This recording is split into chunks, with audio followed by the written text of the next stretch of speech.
ഉൽപ്പത്തിൻ്റെ പുസ്തകത്തിൽ 7-ാം അധ്യായത്തിൻ്റെ 17-ാമത്തെ തിരുവചനം ഇപ്രകാരം പറയുന്നു: ധൈര്യമായിരിക്കുക, സ്വർഗത്തിൻ്റെയും ഭൂമിയുടെയും കർത്താവായ ദൈവം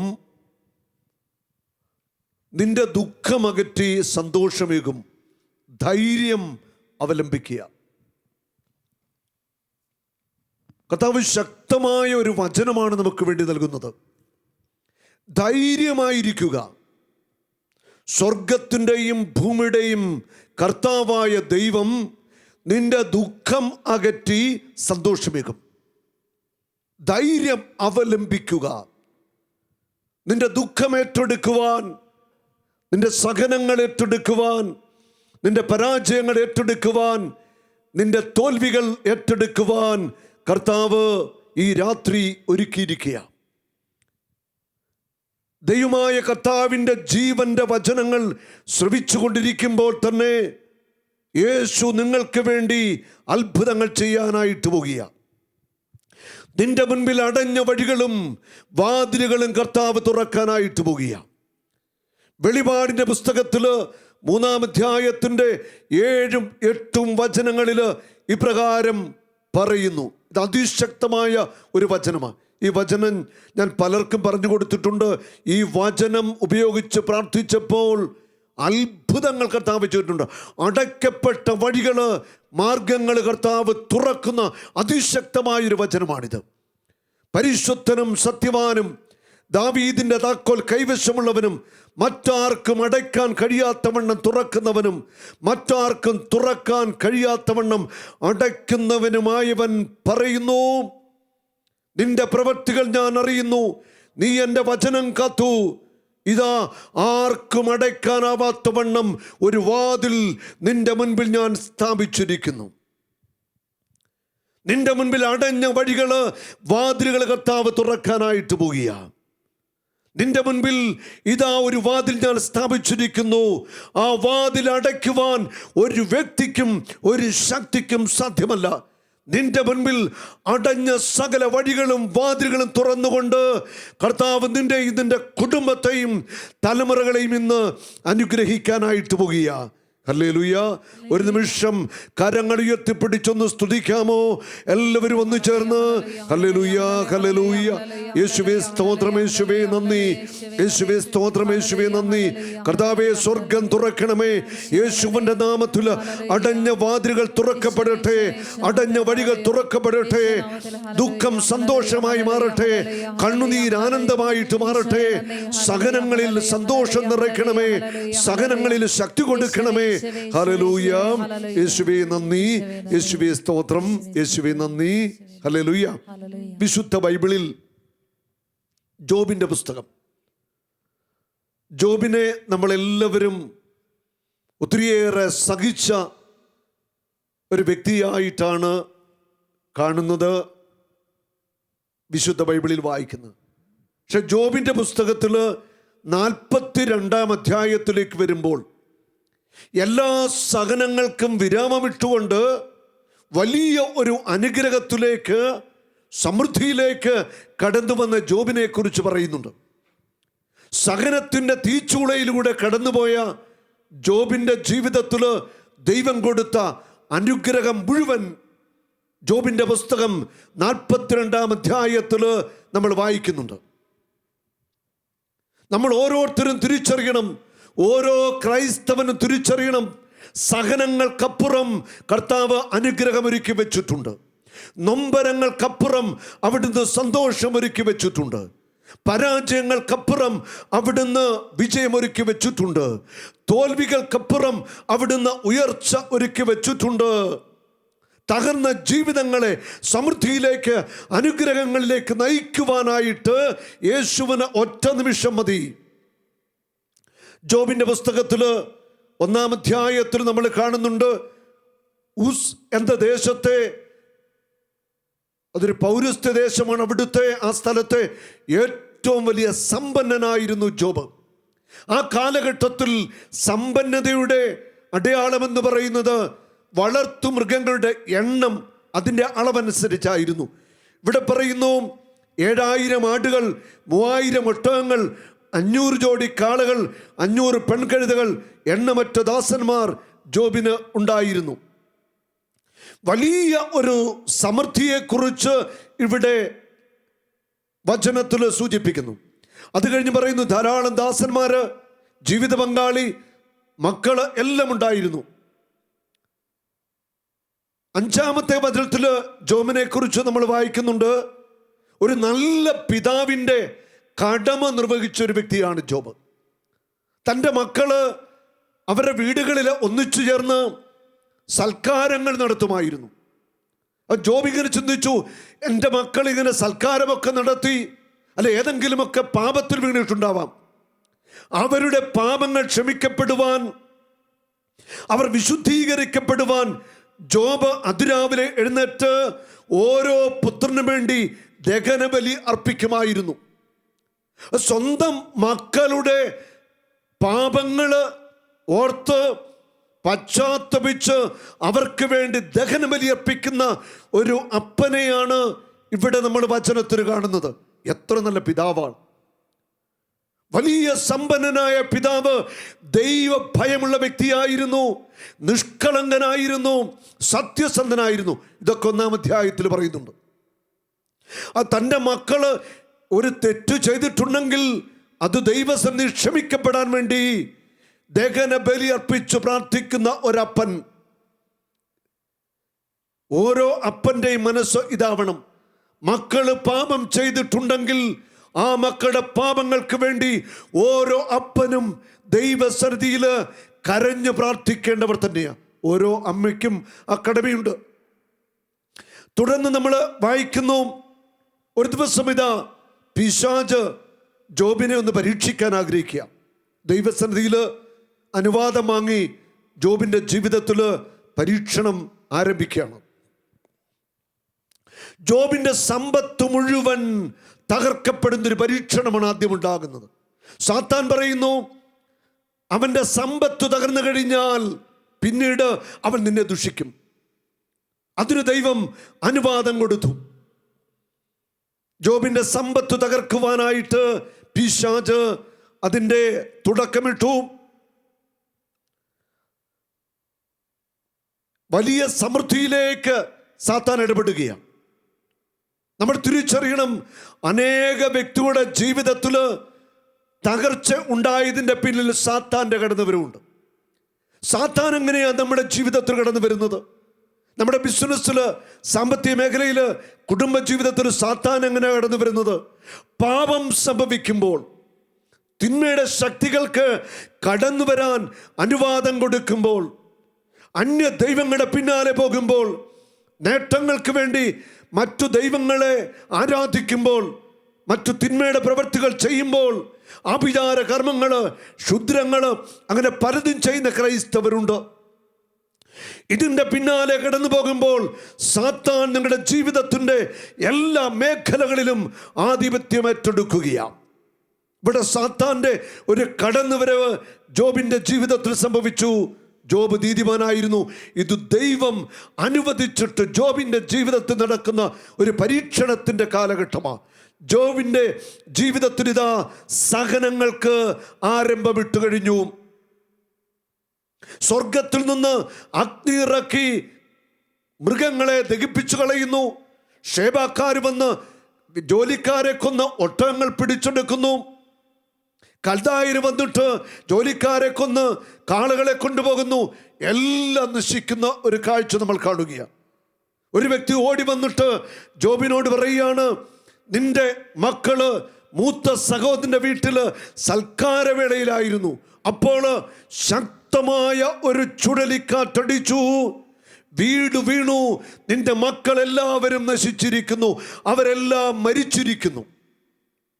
ജോബ് ഇപ്രകാരമാണ് പറയുന്നത്, ഞാൻ നഗ്നനായിട്ട് വന്നു, ഞാൻ നഗ്നനായിട്ട് കടന്നു പോകും, എൻ്റെ ദൈവത്തിന് മഹത്വം.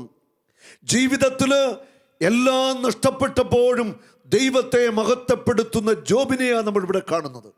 എനിക്ക് വളരെ പരിചയമുള്ള ഒരു വ്യക്തി, അദ്ദേഹത്തിൻ്റെ 8 വയസ്സുള്ള കുഞ്ഞ്, ഒരേ ഒരു മകനേ ഉള്ളൂ, വെള്ളത്തിൽ വീണ് മരിച്ചു. നല്ല പ്രാർത്ഥിക്കുന്ന കുടുംബം. ആ കുഞ്ഞിൻ്റെ മരണം അമ്മയ്ക്ക് സഹിക്കാവുന്നതിൻ്റെ അപ്പുറമായിരുന്നു. വർഷങ്ങൾ കാത്തിരുന്നുണ്ടായൊരു കുഞ്ഞ്.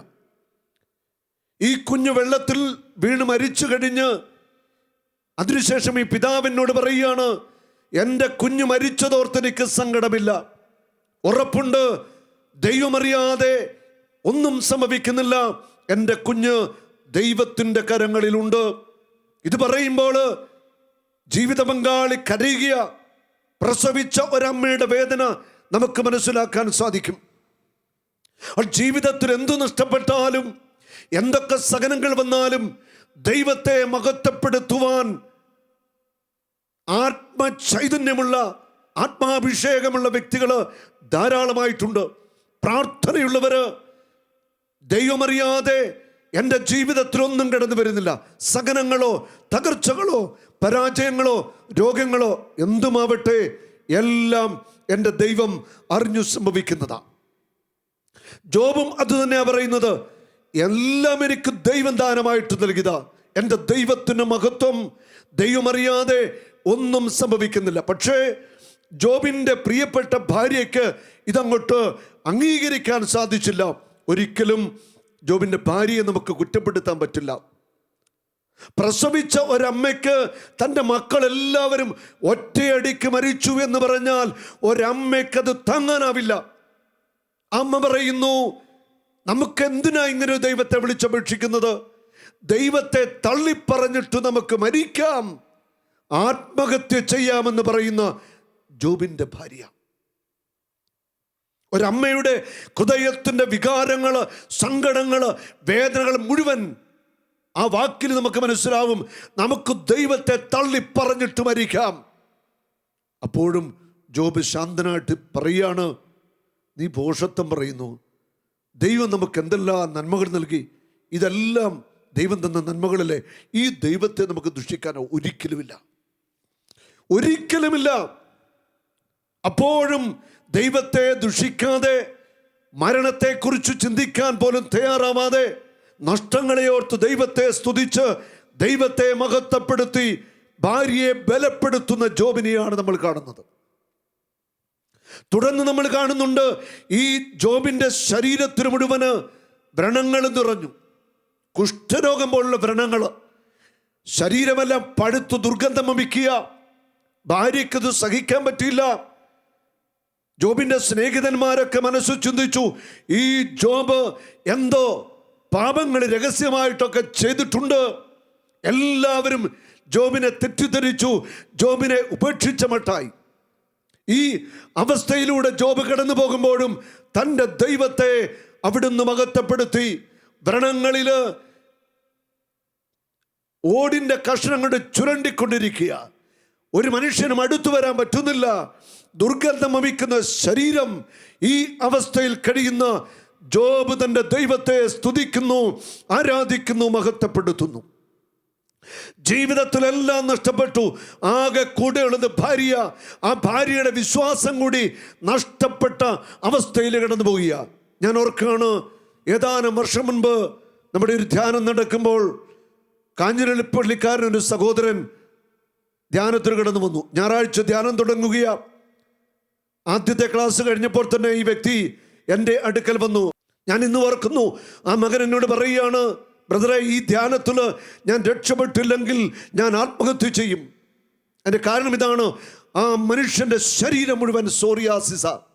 വർഷങ്ങളായിട്ട് സോറിയാസിസിൻ്റെ വ്രണങ്ങളാണ്. തല നിറച്ച് ശരീരം മുഴുവൻ വ്രണങ്ങൾ നിറഞ്ഞ് ദുർഗന്ധം വമിക്കുന്ന ശരീരം. അടുത്തു നിൽക്കുമ്പോൾ ഒരു ചീഞ്ഞ മണമുണ്ട്. ആ മനുഷ്യൻ പറയുക, ഞാൻ പല ധ്യാനം കൂടി പ്രാർത്ഥിച്ചു, ഞാൻ മടുത്തു ജീവിതം, ഇതെൻ്റെ അവസാനത്തെ ധ്യാനമാണ്. ഈ ധ്യാനത്തിൽ എനിക്ക് സൗഖ്യം കിട്ടിയില്ലെങ്കിൽ ഞാൻ ആത്മഹത്യ ചെയ്യും. ഞാൻ അമ്മങ്ങനെ പിടിച്ചിരുത്തി കുറേ നേരം സംസാരിച്ചു. അമ്മങ്ങനെ ശിരസിൽ കരങ്ങൾ വെച്ചു. കൈവയ്ക്കുമ്പോൾ തലയിലൊക്കെ വ്രണമാണ് കേട്ടോ. ആ തലയിലോട്ട് കൈവച്ചു യേശുവിൻ്റെ നാമത്തിൽ പ്രാർത്ഥിച്ചു. ഞാൻ പറഞ്ഞു, സിബി, യേശു നിന്നെ സൗഖ്യമാക്കി എവിടുന്ന് പറഞ്ഞയക്കത്തുള്ളൂ. ആ ധ്യാനത്തിൻ്റെ സമാപന ദിവസം ആത്മാഭിഷേക പ്രാർത്ഥന കഴിഞ്ഞപ്പോൾ ഈ മകൻ്റെ അടുക്കൽ വന്നു. ശരീരം കാണിച്ചു. ശരീര വ്രണങ്ങളൊക്കെ കരിഞ്ഞു തുടങ്ങിയിരിക്കുന്നു. ദൈവം ഒരു അത്ഭുതം ചെയ്യുക. പിറ്റേ മാസം ഈ മകൻ ഇവിടെ സാക്ഷ്യം പറയാമെന്നു നമ്മുടെ ധ്യാനത്തിൽ. ശരീരത്തിലെ സോറിയാസിസ് വ്രണങ്ങൾ മുഴുവൻ കരിഞ്ഞിരിക്കുന്നു. വർഷങ്ങളായിട്ട് അനുഭവിച്ച ആ രോഗപീഠ കർത്താവ് സൗഖ്യമാക്കി. അവൻ്റെ മുറിവിനാൽ സൗഖ്യമുണ്ട്. ഈ രാത്രി അനേകം രോഗികൾ സൗഖ്യം പ്രാപിക്കാൻ പോകുക. ബന്ധിതർക്ക് വിടുതൽ കിട്ടാൻ പോകുക. ശാപത്തിന്റെ ദുഃഖങ്ങൾ തകർക്കപ്പെടും. അത്ഭുതങ്ങൾ നിന്റെ ജീവിതത്തിൽ സംഭവിക്കും. ഈ രാത്രി അനുഗ്രഹത്തിന്റെ രാത്രിയാ. ഈ രാത്രി അത്ഭുതത്തിന്റെ രാത്രിയാ. ഓരോ വ്യക്തിയും ഓരോ കുടുംബങ്ങളും സൗഖ്യത്തിലേക്ക്, അനുഗ്രഹത്തിലേക്ക്, രക്ഷയിലേക്ക്, വിടുതലിലേക്ക് കടന്നു വരാൻ പോകുക.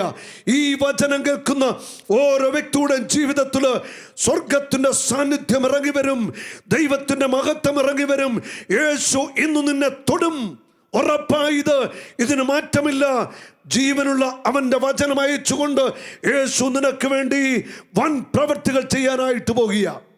ഹബക്കൂക്ക് 1-ാം അധ്യായത്തിന്റെ 5-ാമത്തെ വചനം പറയുന്നു, ജനതകളുടെ ഇടയിലേക്ക് നോക്കി നിങ്ങൾ വിസ്മയഭരിതരാകുവിൻ. പറഞ്ഞാൽ ആർക്കും വിശ്വസിക്കാനാവാത്ത പ്രവൃത്തി നിനക്ക് വേണ്ടി ഞാൻ ചെയ്യാൻ പോകുന്നു. പറഞ്ഞാൽ ആർക്കും വിശ്വസിക്കാനാവാത്ത പ്രവൃത്തി.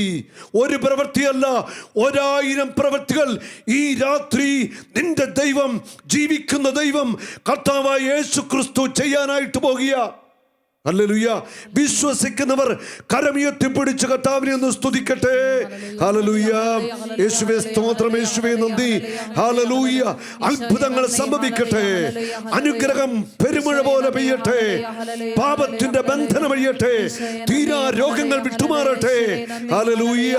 കടഭാരങ്ങളും തകർച്ചകളും പാപദുശീലങ്ങളും ആസക്തികളും വിട്ടുമാറട്ടെ. ദൈവജനം വിടുതൽ പ്രാപിക്കട്ടെ. യേശുവേ നന്ദി, യേശുവേ സ്തോത്രം, യേശുവേ നന്ദി. പിന്നീട് അനേകം ധ്യാനങ്ങളിലും കൺവെൻഷനിലും ഈ സുബി വന്ന് കിട്ടിയ സൗഖ്യം സാക്ഷ്യപ്പെടുത്തി സന്തോഷമായിട്ട് ഇന്നും ജീവിക്കുന്നു. ഒരു കുഴപ്പമില്ല. ഹല്ലേലൂയ. നമ്മുടെ ദൈവം എത്രയോ വലിയവനാ. നമ്മുടെ കർത്താവ് എത്രയോ സർവശക്തനാ. ഇതാ ജോബിൻ്റെ ജീവിതത്തിൽ തകർച്ചകൾ ഇങ്ങനെ ഒന്നിനു പിറകെ ഒന്നായിട്ട് കടന്നു വരികയാണ്.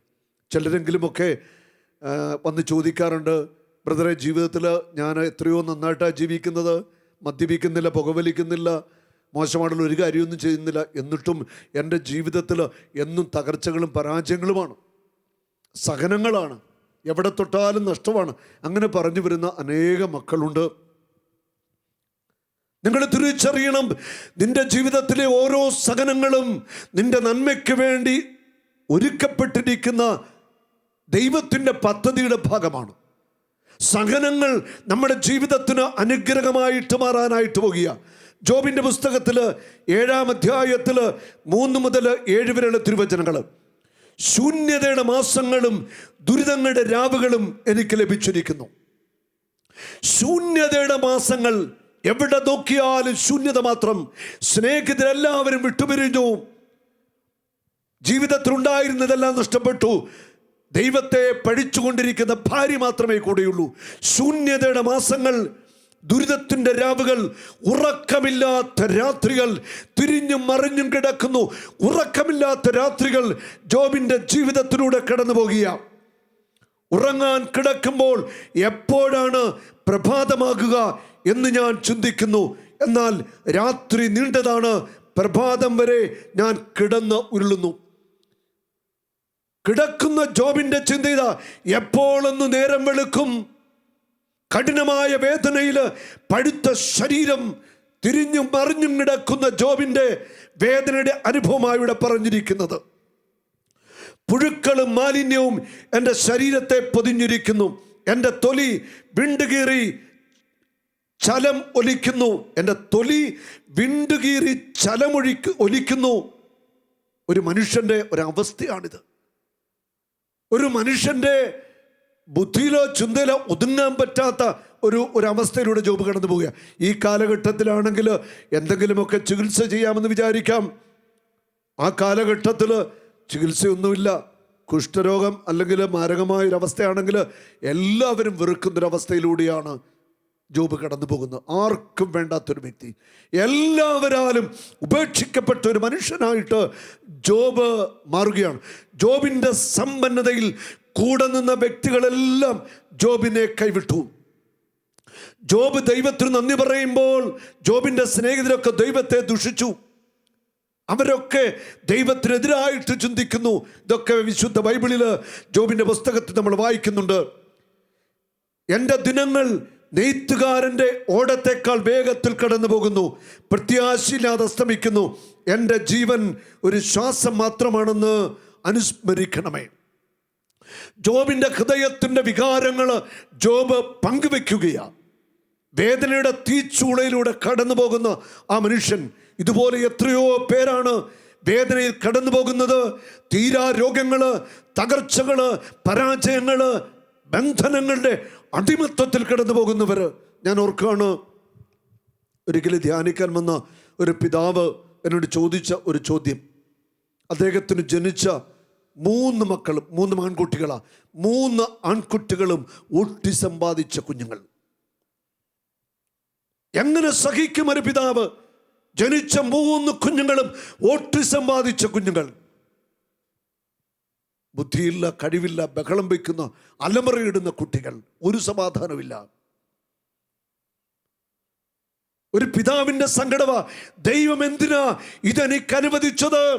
സഹനങ്ങൾക്ക് പലപ്പോഴും ഉത്തരം കൊടുക്കാൻ നമുക്കാവില്ല. സഹനത്തിൻ്റെ ഉത്തരം ഇതാണ്: കുരിശിലേക്ക് നോക്കുക, കുരിശിൽ കിടക്കുന്ന യേശുവിലേക്ക് നോക്കുക. സഹനത്തിൻ്റെ ഉത്തരം അവിടെ മാത്രമേ നമുക്ക് ലഭിക്കത്തുള്ളൂ. ഞാൻ ഇന്നും ഓർക്കുന്നു, ആ വ്യക്തി എന്നോട് പറയുക, എൻ്റെ മക്കൾക്ക് ഓട്ടിസം ബാധിച്ച ഈ അവസ്ഥ, ദൈവം എന്തിനാ എനിക്ക് സഹനം അനുവദിച്ചത്? എന്തിനാ ദൈവം എന്നെ കഷ്ടപ്പെടുത്തുന്നത്? അദ്ദേഹത്തിൻ്റെ ഭാര്യ പറഞ്ഞ വാക്കുകൾ ഇതാണ്. നന്നായിട്ട് പ്രാർത്ഥിക്കുന്ന ആ സഹോദരി പറയുക, ബ്രദറെ, എൻ്റെ കുഞ്ഞുങ്ങൾ 3 ഓട്ടിസം ബാധിച്ച കുഞ്ഞുങ്ങളാണ്. പക്ഷേ എൻ്റെ കുഞ്ഞുങ്ങൾ പാപമൊന്നും ചെയ്യുന്നില്ല. ഒരു പാപം ചെയ്യാത്ത, ഒരു തെറ്റും ചെയ്യാത്ത ഓട്ടിസം ബാധിച്ച എൻ്റെ ഈ 3 കുഞ്ഞുങ്ങൾ, അവർ വിശുദ്ധരാ. ഇതൊരമ്മയുടെ സാക്ഷ്യമാണ് ഞാൻ പങ്കുവയ്ക്കുന്നത്. സഹനത്തിൽ നീറുന്ന ഒരമ്മയുടെ നാവിലൂടെ പുറപ്പെട്ട വാക്കായത്. എനിക്ക് ദൈവം തന്നത് 3 വിശുദ്ധരായ കുഞ്ഞുങ്ങളാ, ഒരു പാപവും ചെയ്യാത്ത 3 കുഞ്ഞുങ്ങൾ. യേശുവിൽ പ്രിയപ്പെട്ടവരെ, നമ്മൾ തിരിച്ചറിയണം, സഹനത്തിൻ്റെ പിൻപിൽ ദൈവം വലിയൊരു അനുഗ്രഹം ഒരുക്കി വെച്ചിട്ടുണ്ട്. ഈ സഹനങ്ങൾക്കപ്പുറം അനുഗ്രഹം നമ്മുടെ മേൽ, നമ്മുടെ കുടുംബത്തിൻ്റെ മേൽ, തലമുറയുടെ മേൽ കർത്താവ് ചൊരിയാനായിട്ട് പോകുക. സഹനത്തിലൂടെ, ഒത്തിരിയേറെ വേദനയിലൂടെ മനസ്സു തകർന്ന് കടന്നു പോകുന്ന ജോബ് ഒത്തിരിയേറെ കാര്യങ്ങൾ ഇങ്ങനെ ചിന്തിച്ചു കൂട്ടുന്നുണ്ട്. ഒത്തിരിയേറെ കാര്യങ്ങൾ ചിന്തിച്ചു കൂട്ടുന്ന ജോബിനോട് ദൈവമായ കർത്താവ് ചില ചോദ്യങ്ങൾ ചോദിക്കുന്നുണ്ട്. ജോബിൻ്റെ പുസ്തകത്തിൽ 37:17, തെക്കൻ കാറ്റുകൊണ്ട് ഭൂമി മരവിച്ചിരിക്കുമ്പോൾ നിന്റെ വസ്ത്രങ്ങൾ ചൂട് പിടിച്ചത് എങ്ങനെ? ഒരു കമ്പിളിപ്പതപ്പ് പതച്ചാൽ എങ്ങനെ ചൂട് കിട്ടുന്നത്? നമുക്കൊരു ഉത്തരം കൊടുക്കാനുണ്ടോ?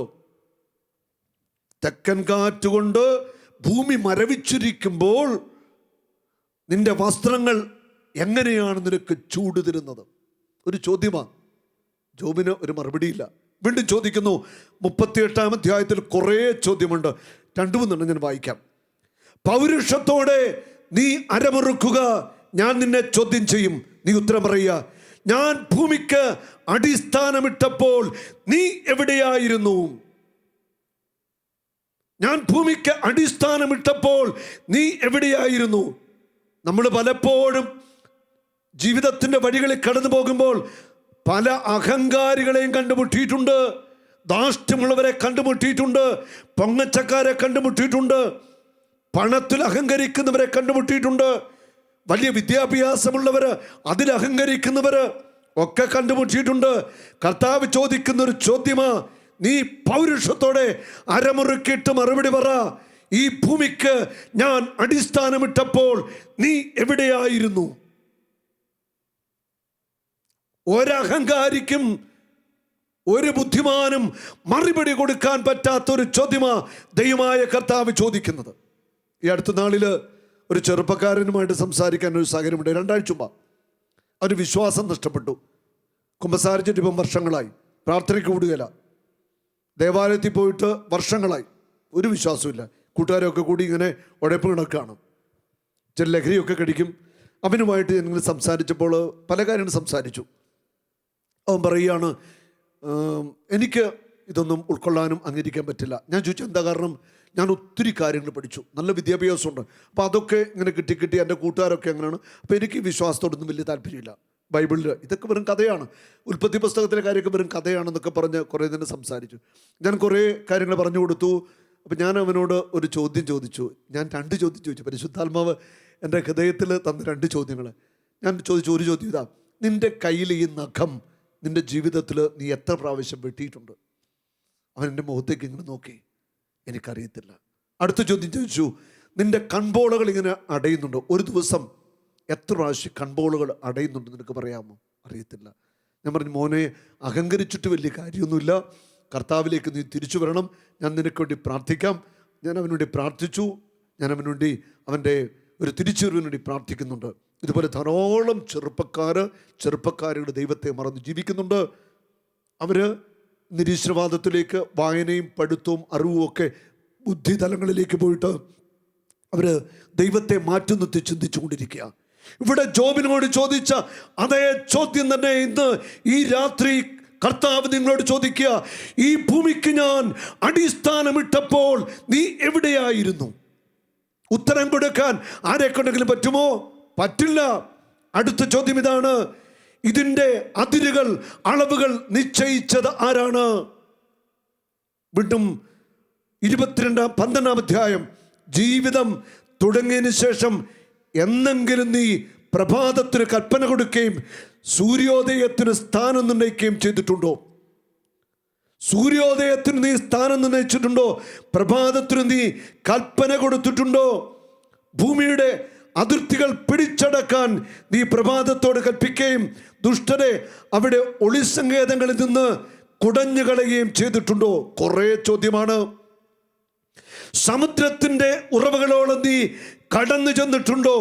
ആഴിയുടെ അഗാധങ്ങളിൽ സഞ്ചരിച്ചിട്ടുണ്ടോ? മൃത്യുകവാടങ്ങൾ നിനക്ക് വെളിപ്പെട്ടിട്ടുണ്ടോ? ജോബ് വാവുത്തി. ജോബിന് ഒന്നും ഉണ്ടാനില്ല. നമ്മൾ എത്ര നിസ്സാരരാണെന്ന് ഈ ചോദ്യങ്ങളിലൂടെ തിരിച്ചറിയണം. അത് നമ്മുടെ ജീവിതത്തിൽ നന്മയും തിന്മയും എല്ലാം ദൈവം അറിഞ്ഞു സംഭവിക്കുന്നതാണ്. സഹനങ്ങൾ, തകർച്ചകൾ, പരാജയങ്ങൾ, തോൽവികൾ, ഇതെല്ലാം ദൈവം അറിഞ്ഞു സംഭവിക്കുന്നതാണ്. ദൈവത്തിന് അറിയാത്ത ഒരു കാര്യങ്ങളും നമ്മുടെ ജീവിതത്തിൽ സംഭവിക്കുന്നില്ല. ദൈവം എല്ലാം നന്മയ്ക്കായിട്ട്, അനുഗ്രഹത്തിനായിട്ട് മാറ്റുന്നു. 1 പത്രോസ് 3:9 പറയുന്നു, അനുഗ്രഹം അവകാശമാക്കാൻ വേണ്ടി വിളിക്കപ്പെട്ടിരിക്കുന്നവരാണല്ലോ നിങ്ങൾ ഓരോരുത്തരും അനുഗ്രഹം അവകാശമാക്കുവാൻ വേണ്ടി വിളിക്കപ്പെട്ടവരാ. ഓരോ ദൈവ പൈതലിനെയും കർത്താവ് വിളിക്കുന്നു അനുഗ്രഹം അവകാശമാക്കുവാൻ. അനുഗ്രഹം കർത്താവ് ഒരുക്കി വെച്ചിട്ടുണ്ട്. ആത്മീയ നന്മകളും ഭൗതിക നന്മകളും കൃപകളും എല്ലാം ദൈവം നമുക്ക് തരുവാനായിട്ട് കരുതി വെച്ചിരിക്കുകയാണ്. ആര് അവിടുത്തോട് ചേർന്ന് നടക്കുന്നുവോ, അവിടുത്തെ ഹൃദയത്തോട് ചേർന്ന് നിൽക്കുന്നുവോ, അവര് ഉറപ്പായിട്ടും അനുഗ്രഹിക്കപ്പെട്ടിരിക്കും. ഹല്ലേലൂയ. ഒരു നിമിഷം കരമുയർത്തിപ്പിടിച്ച് നമുക്ക് പ്രാർത്ഥിക്കാം. കർത്താവായ യേശുവേ, എന്നെയും എൻ്റെ കുടുംബത്തെയും അനുഗ്രഹിക്കണമേ. സഹനങ്ങളെ അതിജീവിക്കാനുള്ള വിശ്വാസവും ആത്മധൈര്യവും ആത്മശക്തിയും എനിക്ക് നൽകണമേ. ഹല്ലേലൂയ. സഹനങ്ങളെ ഓർത്ത്, കഷ്ടതകളെ ഓർത്ത് ഞാൻ എൻ്റെ ദൈവത്തെ സ്തുതിക്കുന്നു. ക്രൂശിത രൂപത്തിലേക്ക് നോക്കി, കുരിശിൽ മരിച്ച യേശുവിന്റെ മുറിവിലേക്ക് നോക്കി ഞാൻ നന്ദി പറയുന്നു. സ്തുതിപ്പുയരട്ടെ. ഹല്ലേലൂയ. യേശുവേ നന്ദി, യേശുവേ സ്തോത്രം, യേശുവേ നന്ദി. Hallelujah, hallelujah, hallelujah, hallelujah. യേശുവേ സ്തോത്രം, യേശുവേ നന്ദി, പരിശുദ്ധാത്മാവേ നന്ദി. ജോബിന്റെ പുസ്തകത്തിലേക്ക് നമ്മൾ വേഗം കടന്നു വരികയാണ്. 42-ാം അധ്യായം. ജോബിന്റെ സഹനങ്ങൾക്ക് ഒരു വിരാമം ഇട്ടുകൊണ്ട് ജോബിന്റെ കുടുംബത്തെ മുഴുവൻ ദൈവം അനുഗ്രഹിച്ചുയർത്തുന്ന ഒരു വലിയ കാഴ്ച ഈ അധ്യായത്തിൽ കാണുക. ഇന്ന് സാധിക്കുന്നവരൊക്കെ 42-ാം അധ്യായം ജോബിൻ്റെ പുസ്തകം വായിക്കണം. വായിക്കുമ്പോൾ മനസ്സിലാവും ജോബിൻ്റെ സഹനങ്ങൾക്കപ്പുറം ദൈവം ജോബിന് വേണ്ടി കരുതി വെച്ച അനുഗ്രഹത്തിൻ്റെ ആ വലിയ സമൃദ്ധി. 42-2 അങ്ങേക്കെല്ലാം സാധിക്കുമെന്നും അങ്ങയുടെ യാതൊരു ഉദ്ദേശവും തടയാനാവുകയില്ലെന്നും ഞാൻ അറിയുന്നു. അങ്ങേക്ക് എല്ലാം സാധിക്കുമെന്ന്, അങ്ങയുടെ യാതൊരു ഉദ്ദേശവും ആർക്കും തടയാനാവുകയില്ലെന്ന് ഞാൻ അറിയുന്നു. ഈ സഹനങ്ങളിലൂടെ കടന്നുപോയ ജോബ് വലിയ ഒരു തിരിച്ചറിവിലേക്ക് വരിക. എൻ്റെ ദൈവത്തെ തടയാൻ ആർക്കുമാവില്ല. എൻ്റെ ദൈവം ഒരു കാര്യം തീരുമാനിച്ചാൽ അത് നടക്കും, നടന്നിരിക്കും എന്ന് വ്യക്തമായിട്ട് ജോബ് തിരിച്ചറിഞ്ഞു. 42-5 അങ്ങയെക്കുറിച്ച് ഞാൻ കേട്ടിട്ടേ ഉണ്ടായിരുന്നുള്ളൂ. എൻ്റെ ദൈവത്തെക്കുറിച്ച് ഞാൻ കേട്ടിട്ടേ ഉണ്ടായിരുന്നുള്ളൂ. എന്നാൽ ഇപ്പോൾ എൻ്റെ കണ്ണുകൾ അങ്ങയെ കാണുന്നു. ഞാൻ എൻ്റെ ദൈവത്തെ പറ്റി കേട്ടിട്ടേ ഉണ്ടായിരുന്നുള്ളൂ. സഹനത്തിൻ്റെ ഇരുൾ മൂടിയ വഴികളിലൂടെ കടന്നുപോയ ഞാൻ എൻ്റെ ദൈവത്തെ ഇതാ നേരിട്ടിപ്പോൾ കാണുന്നു. സമൃദ്ധിയുടെ നാളുകളിൽ ഒരുപക്ഷെ പൂർണ്ണമായിട്ട് ദൈവത്തെ കണ്ടുമുട്ടാത്ത ജോബ് സഹനത്തിൻ്റെ വേളകളിൽ ദൈവത്തെ കണ്ടുമുട്ടുക. ജോബ് പറയുക, എൻ്റെ കണ്ണുകൾ എൻ്റെ ദൈവത്തെ ഇപ്പോൾ കാണുന്നു, അങ്ങേ ഞാൻ കണ്ടുമുട്ടിയിരിക്കുന്നു. നമ്മൾ കണ്ണു തുറന്ന് കുരിശുരൂപത്തിലേക്ക് നോക്കണം. സഹനത്തിൻ്റെ വെളിച്ചം അവിടെ നിന്ന് മാത്രമേ നമുക്ക് ലഭിക്കത്തുള്ളൂ. സഹനത്തിന് ഒരു ഉത്തരമുണ്ടെങ്കിൽ ആ കുരിശിൽ നിന്ന്, ആ മുറിവേറ്റ ക്രിസ്തുവിൽ നിന്ന് മാത്രമേ നമുക്ക് ഉൾക്കൊള്ളാനായിട്ട് സാധിക്കത്തുള്ളൂ. 6-ാം വചനം പറയുന്നു, അതിനാൽ ഞാൻ എന്നെ തന്നെ വെറുക്കുന്നു, പൊടിയിലും ചാരത്തിലും കിടന്ന് ഞാൻ പശ്ചാത്തപിക്കുന്നു. 5-ാം വചനം പറയുന്നു, എൻ്റെ ദൈവത്തെ എൻ്റെ കണ്ണുകൾ കൊണ്ട് ഞാൻ കാണുന്നു. അപ്പോൾ ദൈവത്തെ കണ്ടപ്പോൾ, ദൈവത്തെ അനുഭവിച്ച് അറിഞ്ഞപ്പോൾ ജോബ് പറയുകയാണ്, ഞാൻ പൊടിയിലും ചാരത്തിലും കിടന്ന് ഉരുളുന്നു, ഞാൻ പശ്ചാത്തപിക്കുന്നു. പശ്ചാത്താപത്തിലേക്ക് ജോബ് വരിക. ജോബ് പറയെ, ഞാൻ പശ്ചാത്തപിക്കുന്നു, പൊടിയിലും ചാരത്തിലും കിടന്ന് ഞാൻ പശ്ചാത്തപിക്കുന്നു. ദൈവത്തെ കണ്ടുമുട്ടിയപ്പോൾ ജോബ് പശ്ചാത്തപിക്കുകയാണ്. ഹല്ലേലൂയ. അനുതാപം എന്ന് പറയുന്നത് നമ്മുടെ ജീവിതത്തിൽ ഓരോ നിമിഷം ഉണ്ടായിരിക്കേണ്ട കാര്യമാണ്. ജീവിതത്തിൻ്റെ അവസാന നിമിഷം വരെ അനുതാപത്തിൻ്റെ അനുഭവത്തിലൂടെ നമ്മൾ കടന്നു പോകണം. പശ്ചാത്തപിക്കുക എന്ന് പറയുന്നത് ധ്യാനം കൂടി അന്നുണ്ടായത് മാത്രമല്ല, ഓരോ ദിവസവും ഹൃദയത്തിൻ്റെ ഉള്ളിൽ പശ്ചാത്താപം ഉണ്ടാവണം. നമ്മൾ ചെയ്ത ചെറുതും വലുതുമായ പാപങ്ങളെ ഓർത്തൊന്ന് കരയുവാൻ, പശ്ചാത്തപിക്കുവാൻ നമുക്ക് മനസ്സുണ്ടാവേണ്ടിയിരിക്കുന്നു. ഞാൻ ഓർക്കാണ്, ഒരിക്കൽ ഒരു ധ്യാനം നടക്കുമ്പോൾ ഒരു വ്യക്തി എൻ്റെ അടുക്കൽ എന്നെ കാണാനായിട്ട് കയറി വന്നു. അദ്ദേഹം ഒരു കോളേജ് പ്രൊഫസറാണ്. അദ്ദേഹം വന്ന വഴി മുട്ടയിൽ നിന്നിട്ട് ചാടി എൻ്റെ കാലെ പിടിച്ചു. ഞാൻ പെട്ടെന്ന് പുറകോട്ട് മാറി. ഞാൻ അദ്ദേഹത്തെ പിടിച്ചു എഴുന്നേറ്റിരിക്കാൻ പറഞ്ഞ് കസറിയിരുന്നു. ഞാൻ ചോദിച്ചു, ചേട്ടാ, എൻ്റെ കാലെ പിടിക്കേണ്ട കാര്യമൊന്നുമില്ല, ഈശോയുടെ കാല് പിടിച്ചാൽ മതി. എന്നാൽ അദ്ദേഹം പറയുകയാണ്, ഞാനൊരു കോളേജ് പ്രൊഫസറാണ്, ആദ്യമായിട്ട് ധ്യാനം കൂടുക. അതിൻ്റെ കാരണമുണ്ട്, വയറ്റിൽ ക്യാൻസർ ബാധിച്ചിരിക്കുക. വൻകുടൽ, ചെറുകുടലൊക്കെ ക്യാൻസർ ബാധയാണ്. ഭാര്യയുണ്ട്, 2 മക്കൾ, ഒരാണും ഒരു പെണ്ണും. ഒരാൾ ഡോക്ടർ, ഒരാൾ എഞ്ചിനീയർ. ഒരു മകൻ അമേരിക്കയിലാണ്. ഇഷ്ടംപോലെ സമ്പത്തുണ്ട്, എല്ലാ സൗകര്യങ്ങളും ഉണ്ട്. അദ്ദേഹം പറയുകയാണ്, എനിക്കൊന്നിനും കുറവുണ്ടായിട്ടില്ല. ആ വ്യക്തി പറയുന്നത്, എൻ്റെ ജീവിതത്തിലെ ഏറ്റവും വലിയ ലക്ഷ്യം ഇതായിരുന്നു, മക്കളെ പഠിപ്പിച്ച് നല്ല നിലയിലെത്തിക്കുക. 1. 2, ഇഷ്ടം പോലെ സമ്പത്തുണ്ടാക്കുക. എല്ലാം ഉണ്ടായി, മക്കൾ പഠിച്ചു, സമ്പത്തുണ്ടായി, എല്ലാം ഉണ്ടായി. അവസാനം റിട്ടയറൊക്കെ ആയി കഴിഞ്ഞപ്പോഴത്തേക്ക് ഇതാ വയറ്റിൽ ക്യാൻസറും ഉണ്ടായി. മനസ്സ് തകർന്നു പോയി. ഇപ്പം ആരോ നമ്മുടെ ധ്യാനത്തെക്കുറിച്ച് പറഞ്ഞു. അങ്ങനെ ഭാര്യയും ഭർത്താവും മോളും കൂടി ധ്യാനം കൂടുക. പാപത്തിൻ്റെ ക്ലാസ് കേട്ട മനുഷ്യൻ ആഴമായ പശ്ചാത്താപത്തിലേക്ക് വന്നു. നന്നായിട്ട് കുമ്പസാരിച്ചു. നല്ലതായിട്ട് കുമ്പസാരിച്ച് ഒരുങ്ങിയിട്ടാണ് എൻ്റെ അടുക്ക വന്നത്. എന്നോട് പറഞ്ഞു, ബ്രദറെ, ഞാൻ ബ്രദറിൻ്റെ കാലയിലൊന്ന് തൊടാൻ വന്നത് എൻ്റെ ഹൃദയം നിറയെ അഹങ്കാരമായിരുന്നു. എനിക്ക് ഈ വചനോ പാപത്തെക്കുറിച്ചൊന്നും വലിയ ബോധ്യമൊന്നുമില്ലായിരുന്നു. എൻ്റെ അഹങ്കാരം ഒന്ന് കുറയണം, ഒരു നിമിഷം, അതിനുവേണ്ടി കാലയിലും തൊടാൻ വന്നു. ഞാൻ പറഞ്ഞു, കർത്താവിൻ്റെ കാലെ പിടിച്ചാൽ മതി, ആ മുറിവുള്ള കാല് പിടിച്ച് മാപ്പി ചോദിക്കുക. ഞാൻ കുറച്ചേരം സംസാരിച്ചു. ഉണ്ടോ ബ്രദറെ, എനിക്ക് വേണ്ടി ഒന്ന് പ്രാർത്ഥിക്കണം. ഞാൻ ആ മകന് വേണ്ടി പ്രാർത്ഥിച്ചു. കർത്താവ് ആ മകനെ തൊടുകയും ചെയ്തു. ആ ധ്യാനം കഴിഞ്ഞ് മടങ്ങിപ്പോയി. പിറ്റേ മാസം കുടുംബസഹിതം വന്ന് വീണ്ടും ധ്യാനം കൂടി. പിന്നീട് അദ്ദേഹം സാക്ഷ്യം പറയാൻ വന്നു. അത്ഭുതകരമായിട്ട് വയറ്റിലെ ക്യാൻസർ കർത്താവ് സൗഖ്യം നൽകി. ദൈവത്തെ അറിയാതെ ജീവിച്ച മനുഷ്യൻ, സമ്പത്ത്, മക്കള്, ജീവിതം മുഴുവൻ അതായിരുന്നു ലക്ഷ്യം, എല്ലാം തകർത്തുടയ്ക്കുന്ന രീതിയിൽ ഒരു സഹനം കടന്നു വരിക. ക്യാൻസർ എന്ന രോഗം വയറിനെ ബാധിച്ചു കഴിഞ്ഞപ്പോൾ ആ മനുഷ്യൻ ദൈവത്തെ തൊടുകയാണ്. അവിടുന്ന് വചനമയച്ചുകൊണ്ട് വിനാശത്ത് വിടുവിച്ചു. തൻ്റെ മുറിവേറ്റ കരം വെച്ചു. ആ മനുഷ്യൻ സൗഖ്യം പ്രാപിക്കുക. 1 പത്രോസ് 2:24, അവൻ നമ്മുടെ പാപങ്ങൾ വഹിച്ചുകൊണ്ട് കുരിശിലേറി അവൻ്റെ മുറിവിനാൽ സൗഖ്യമുണ്ട്. ആ സൗഖ്യം ആ മനുഷ്യരുടെ അനേകർ, അദ്ദേഹത്തിൻ്റെ കുടുംബാംഗങ്ങള്, ബന്ധുക്കള് എല്ലാവരും ധ്യാനത്തിൽ വന്നു. ഒരു ദേശം മുഴുവൻ ക്രിസ്തുവിനെ അറിയുന്ന അനുഭവം. എല്ലാ ദിവസവും കുടുംബസഹിതം വിശ്രമാനെ പങ്കെടുക്കാൻ തുടങ്ങി.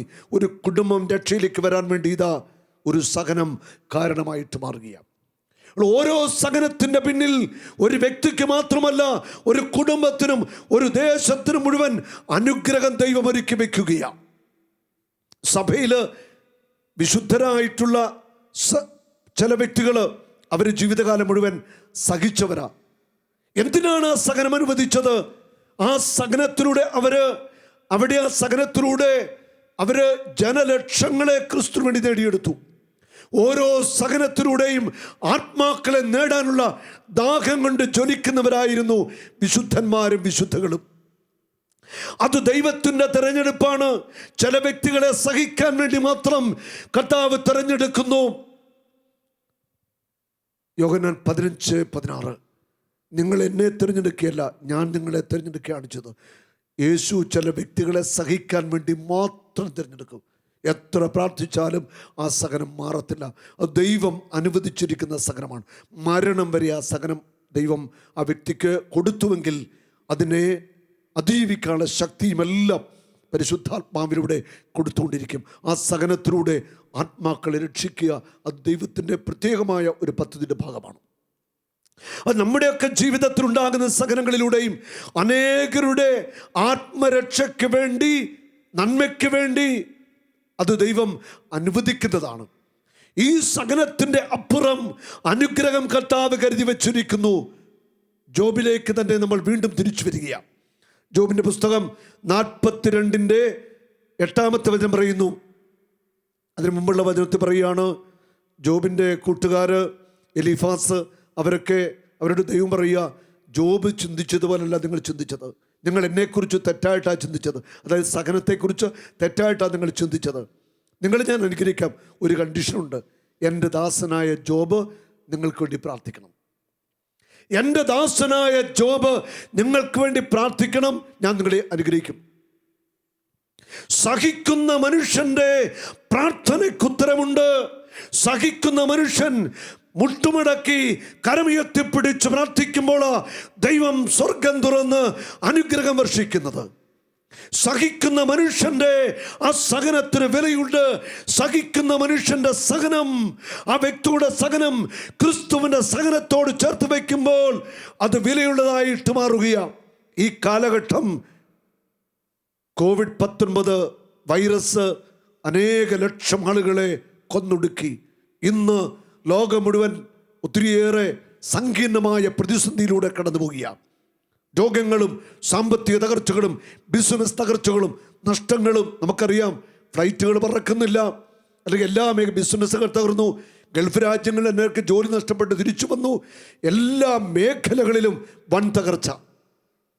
അടുത്ത വർഷം വലിയ സാമ്പത്തിക തകർച്ച ഉണ്ടാകുമെന്ന് സാമ്പത്തിക വിദഗ്ധന്മാർ പറയുന്നത്.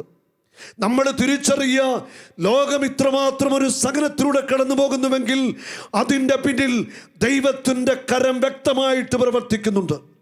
ഈ ഭൂമിയിൽ മനുഷ്യൻ്റെ തിന്മ വർദ്ധിച്ചു, പാപം വർദ്ധിച്ചു, ദൈവത്തെ മറന്നു ജീവിക്കുന്നു, അതിക്രമങ്ങളും അക്രമങ്ങളും വർദ്ധിച്ചിരിക്കുന്നു.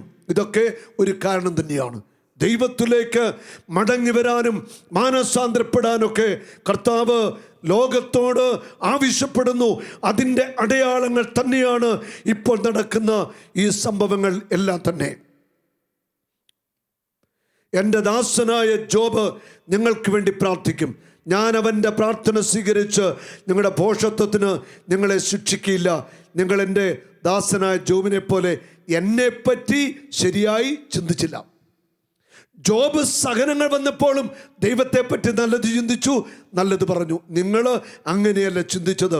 എൻ്റെ ദാസനായ ജോബ് പ്രാർത്ഥിച്ചാൽ നിങ്ങളെ അനുഗ്രഹിക്കാം. 10-ാം വചനം. ജോബ് തൻ്റെ സ്നേഹിതന്മാർക്ക് വേണ്ടി പ്രാർത്ഥിച്ചപ്പോൾ അവനുണ്ടായിരുന്ന ഐശ്വര്യം കർത്താവ് തിരികെ കൊടുത്തു. അവിടുന്നത് ഇരട്ടിയായിട്ട് കൊടുത്തു. ജോബ് തൻ്റെ കൂട്ടുകാർക്ക് വേണ്ടി പ്രാർത്ഥിച്ചു. അപ്പോൾ എന്താ സംഭവിച്ചത്? ജോബിന് നഷ്ടപ്പെട്ടതെല്ലാം ഇരട്ടി പങ്കായിട്ട് തിരിച്ചു കൊടുത്തു. ജോബിന് നഷ്ടപ്പെട്ടതെല്ലാം ഇരട്ടി പങ്കായിട്ട് തിരിച്ചു കൊടുക്കുന്ന ദൈവം. യെശയ്യാ പ്രവാചകന്റെ പുസ്തകത്തിൽ 61-ാം അധ്യായത്തിൻ്റെ 7-ാമത്തെ വചനം ഇങ്ങനെ പറയുന്നു: ലജ്ജിതരായിരിക്കുന്നതിന് പകരം നിങ്ങൾക്ക് ഇരട്ടി ഓഹരി ലഭിക്കും. അവമതിക്ക് പകരം നിങ്ങൾ സന്തോഷിച്ച് ഉല്ലസിക്കും. നിങ്ങളുടെ അപമാനം ഞാൻ എടുത്തു മാറ്റും.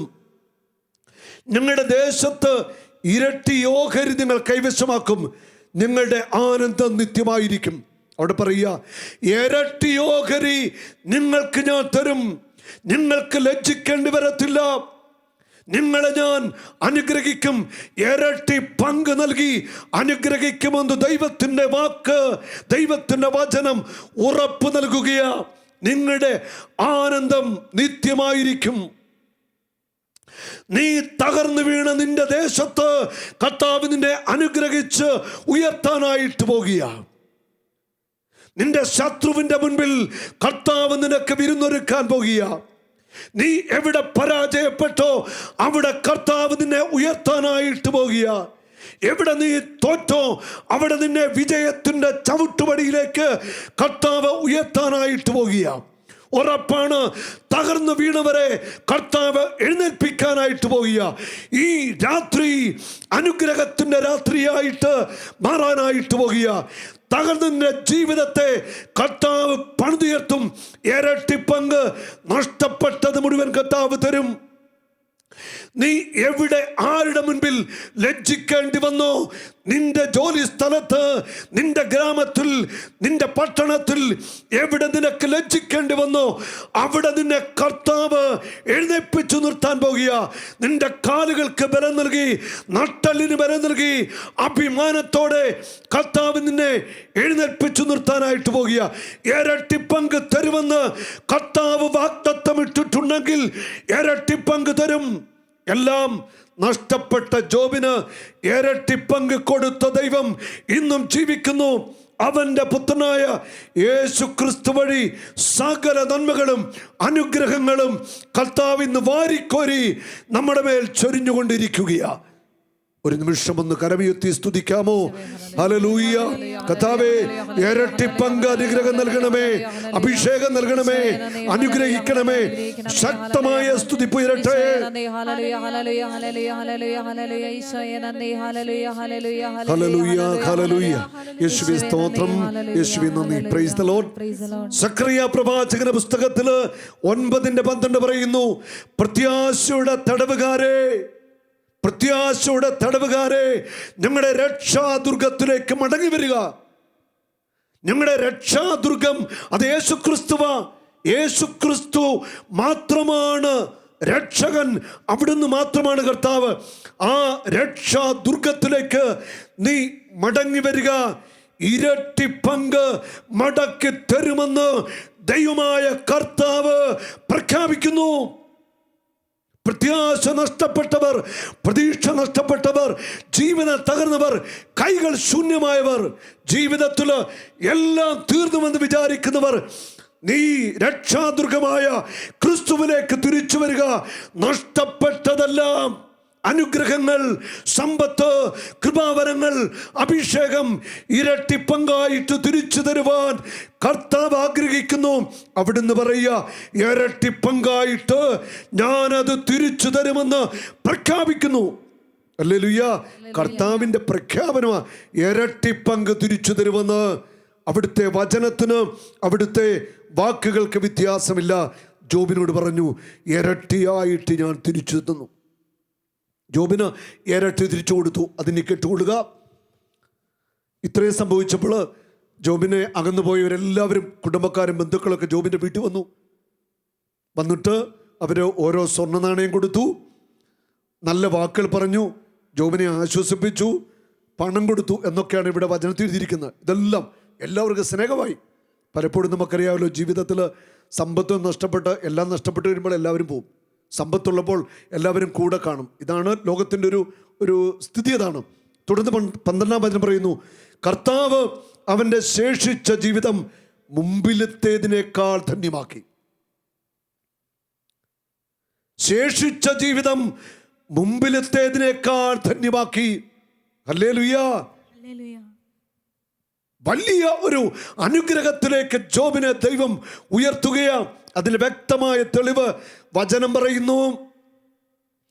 അവന് 14,000 ആടുകൾ, 6,000 ഒട്ടകങ്ങൾ, 1,000 കാളകൾ, 1,000 പെൺകഴുതകൾ ഉണ്ടായി. ഇഷ്ടം പോലെ സമൃദ്ധി, അനുഗ്രഹം വാരിക്കോരി കൊടുത്തു. 7 പുത്രന്മാരും 3 പുത്രിമാരും ജോബിന് ജനിച്ചു. മൂത്തവൾ ജമീമ, രണ്ടാമത്തവൾ കെസിയ, മൂന്നാമത്തവൾ കേരൻ ഹപ്പൂക്ക്. ജോബിൻ്റെ പുത്രിമാരെ പോലെ സുന്ദരികളായ സ്ത്രീകൾ ആ ദേശത്തെങ്ങും ഉണ്ടായിരുന്നില്ല. ഹല്ലേലൂയ. എന്താ കർത്താവ് ചെയ്തത്? നമ്മൾ വായിച്ചു, ജോബിന് മക്കളെല്ലാവരും മരിച്ചു പോയിരുന്നു. ആ ഭാര്യയിൽ തന്നെ ജോബിന് വീണ്ടും 10 മക്കൾ ജനിക്കുകയാ. 10 മക്കളെ കൊടുത്തു. 7 ആണ്, 3 പെണ്ണ്. ജോബിൻ്റെ പെൺകുട്ടികൾ ആ ദേശത്തെ ഏറ്റവും സുന്ദരികളായിരുന്നു. സമ്പത്തിൻ്റെ സമൃദ്ധി, മക്കളുടെ സമൃദ്ധി വാരിക്കോരി കർത്താവ് കൊടുത്തു. ഓരോ കുടുംബത്തിൻ്റെയും അനുഗ്രഹത്തിൻ്റെ പിന്നിലുള്ള ഏറ്റവും വലിയൊരു കാര്യമാണ് മക്കളുടെ സമൃദ്ധി. ജെറമിയ 29:6, നിങ്ങൾ വിവാഹം കഴിക്കണം. കർത്താവിൻ്റെ കൽപ്പനയാ. നിങ്ങൾ വിവാഹം കഴിക്കണം, നിങ്ങൾക്ക് മക്കൾ പിറക്കണം, അവരെ വിവാഹം കഴിപ്പിക്കണം, അവർക്ക് മക്കൾ പിറക്കണം.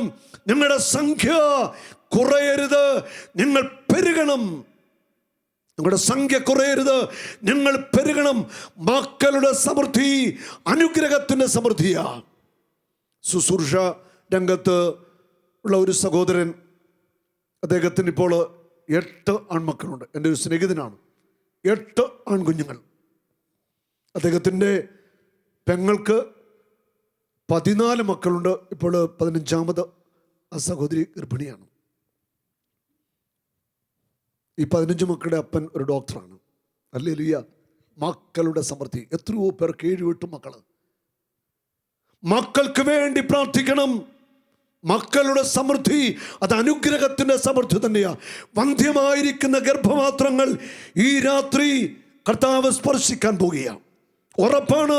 വന്ധ്യമായിരിക്കുന്ന ഗർഭപാത്രങ്ങളെ ഇന്നത്തെ ആരാധനയെ കർത്താവ് തൊടും. മക്കൾ പിറക്കും. മക്കൾ ദൈവത്തിൻ്റെ ദാനമാ. ജോബിന് മക്കളെ നഷ്ടപ്പെട്ടു. ഇതാ 10 മക്കളെ കൊടുത്തു ജോബിനെ വീണ്ടും ദൈവം അനുഗ്രഹിക്കുക. ഇനി ജോബ് എന്ന അപ്പൻ്റെ വലിയ ഒരു വിശാല മനസ്സിൻ്റെ ഒരു വചനം കൂടി നമ്മൾ കാണുകയാണ്. പിതാവ് അവർക്കും സഹോദരന്മാർക്കൊപ്പം അവകാശം കൊടുത്തു. പുത്രിമാരെല്ലാം സുന്ദരികളായിരുന്നു. അടുത്ത് പറയുക, പിതാവ് ജോബ് പുത്രന്മാർക്ക് കൊടുത്തതിൻ്റെ ഒപ്പം അവകാശം പെൺമക്കൾക്ക് കൊടുത്തു. നല്ല കാര്യം അത്. ആൺമക്കളെയും പെൺമക്കളെയും ഒരേ കണ്ണുകളിലൂടെ കാണുന്ന ഒരു പിതാവ് ആൺമക്കൾക്ക് എന്തേറെ വീതം കൊടുത്തോ അത്ര വീതം പെൺമക്കൾക്ക് കൊടുക്കുക. അങ്ങനെ തന്നെ വേണം. ഒരിക്കലും മക്കളെ നമ്മൾ വേർതിരിക്കാൻ പാടില്ല. അത് തെറ്റ് തന്നെയാണ്. എല്ലാ മക്കളും ആണും പെണ്ണും എല്ലാം അവരനുഗ്രഹിക്കപ്പെട്ടവരാണ്. ഹല്ലേലൂയ. മാതാപിതാക്കളുടെ ഹൃദയത്തിൽ എപ്പോഴും ഒരു ചിന്ത ഉള്ളത് ഒത്തിരി നല്ല ആൺമക്കൾക്ക് കൂടുതൽ കൊടുക്കുക, അല്ല ചില കുടുംബത്തിൽ പെൺമക്കളോടാണ് സ്നേഹം. അതൊന്നും പാടില്ല. എല്ലാവരും ഒരുപോലെ സ്നേഹിക്കണം. വീതം വെക്കുമ്പോൾ ഒരുപോലെ കൊടുത്ത ഒരു വ്യക്തിയുണ്ട്, ജോബ്. തുടർന്ന് പറയുന്ന, അതിനുശേഷം ജോബ് 140 വർഷം ജീവിക്കുകയും മക്കളും മക്കളുടെ മക്കളുമായി 4 തലമുറ വരെ കാണുകയും ചെയ്തു. ഹല്ലേലൂയാ, ഹല്ലേലൂയാ. നോക്കൂ, സഹനത്തിൽ വെന്തുനേറിയ മനുഷ്യൻ, ദൈവത്തെ ദുഷിക്കാതിരുന്ന മനുഷ്യന്റെ ജീവിതത്തിൽ ഒന്നിനും കുറവില്ലാതെ സകല നന്മകളും വാരിക്കോരി കൊടുക്കുന്ന ദൈവം. ലൂക്കാസ് സുവിശേഷത്തിൽ നമ്മൾ വായിക്കുന്നുണ്ട്, അമർത്തി കുലുക്കി നിറച്ചളന്ന് അവൻ നിങ്ങളുടെ മടിയിലേക്ക് ഇട്ടുതരും. അമർത്തി കുലുക്കി നിറച്ചു തരുന്നവൻ തന്നെയാണ് നമ്മുടെ ദൈവം.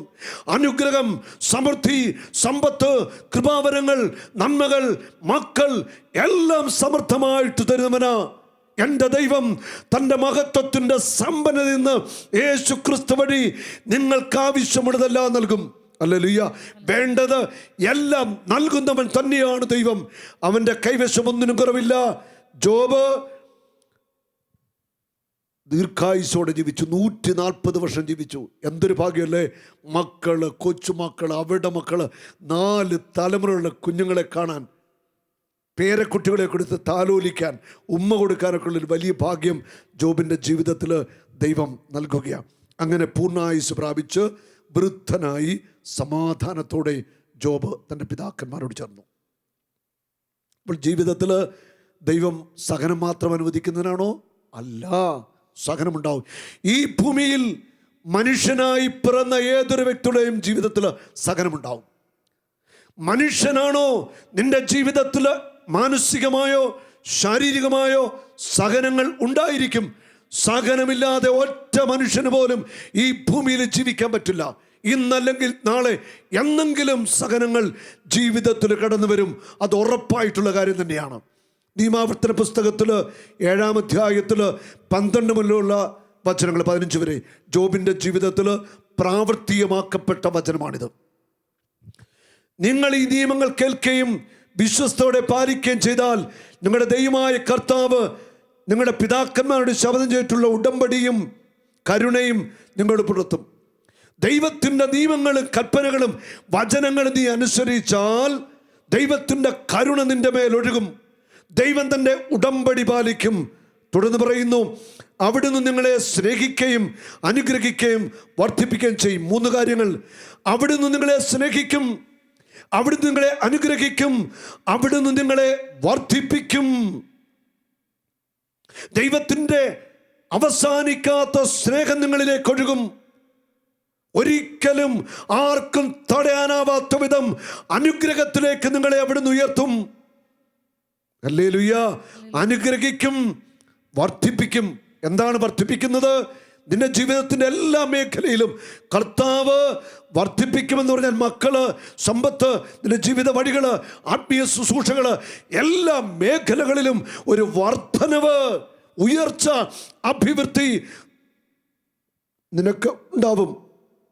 നിങ്ങൾക്ക് തരുമെന്ന് അവിടുന്ന് നിങ്ങളുടെ പിതാക്കന്മാരുടെ ശപഥം ചെയ്തിട്ടുള്ള നാട്ടിൽ നിങ്ങളെ സന്താനപുഷ്ടിയുള്ളവരാക്കും. ഉണ്ടോ?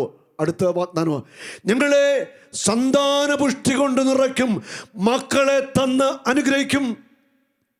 നിങ്ങളുടെ ഭൂമി ഫലപുഷ്ടി ഉള്ളതായിരിക്കും. ധാന്യം, വീഞ്ഞ്, എണ്ണ, കന്നുകാലികൾ, ആട്ടിൻപറ്റം എന്നിവയെ അവിടുന്ന് ആശീർവദിക്കും. ജോബിൻ്റെ ജീവിതത്തിൽ ഇതെല്ലാം സംഭവിച്ചില്ലേ? ഈ വചനം അതേപടി ജോബിൻ്റെ ജീവിതത്തിൽ മാംസം ധരിച്ചു. നഷ്ടപ്പെട്ടതെല്ലാം വർദ്ധിപ്പിച്ചു കൊടുത്തു, അനുഗ്രഹിച്ച് ഉയർത്തി. എല്ലാം നഷ്ടപ്പെട്ട നാട്ടിൽ, ലജ്ജിച്ച നാട്ടിൽ, തകർന്ന നാട്ടിൽ ജോബ് ശിരസ്സുയർത്തി നിന്നു. ആ ദൈവം ഇന്നും ജീവിക്കുന്നു.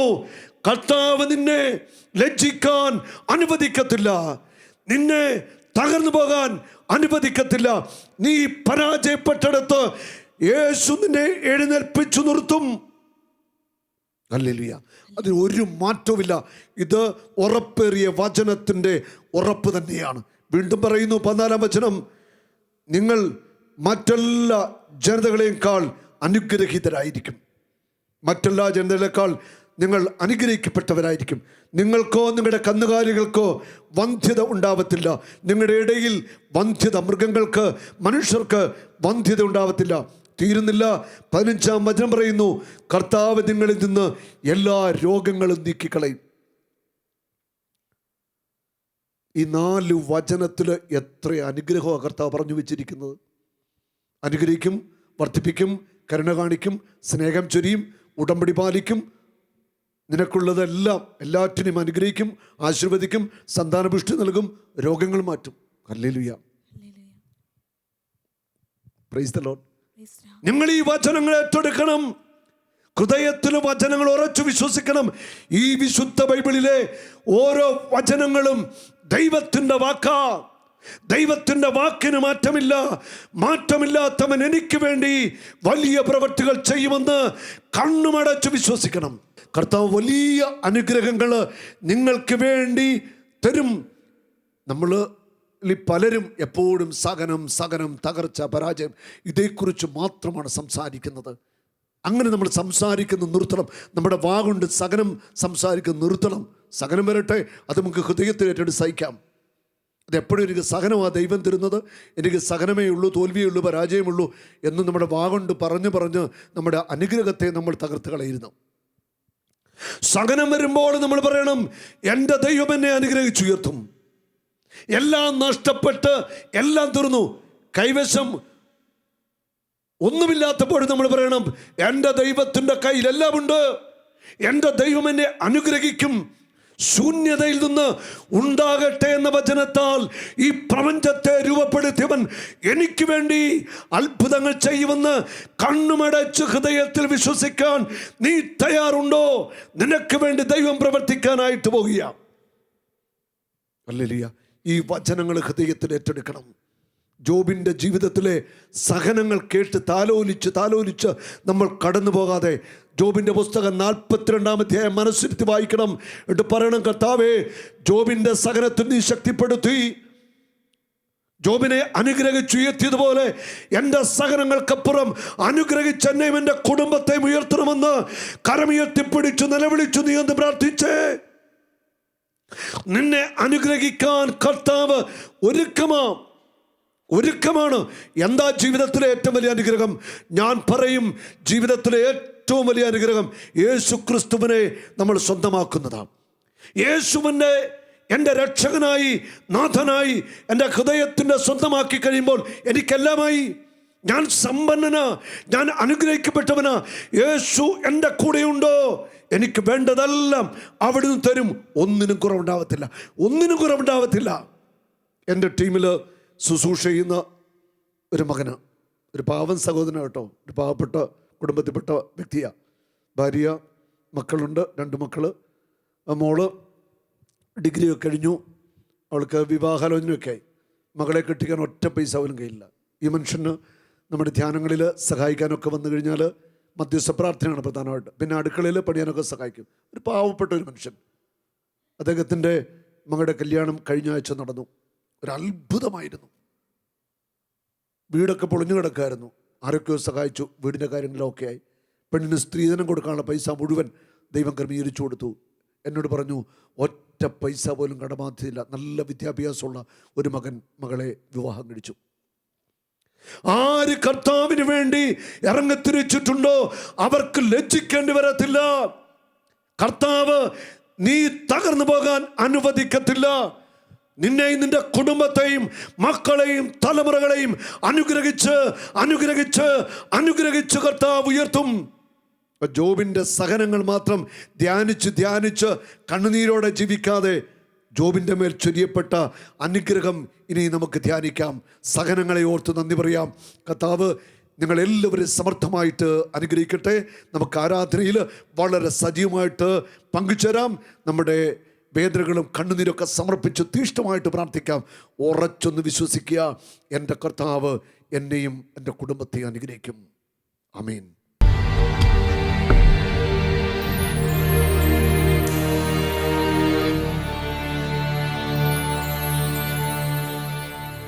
ദൈവം നല്ലവൻ, എനിക്കെന്നും നല്ലവൻ, എല്ലാം എൻ്റെ നന്മയ്ക്ക്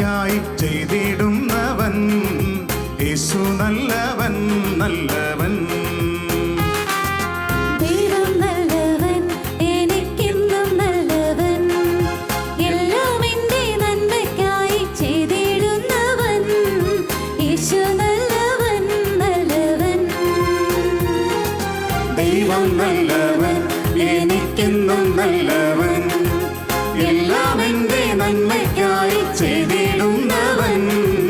യേശു നല്ലവൻ, നല്ലവൻ.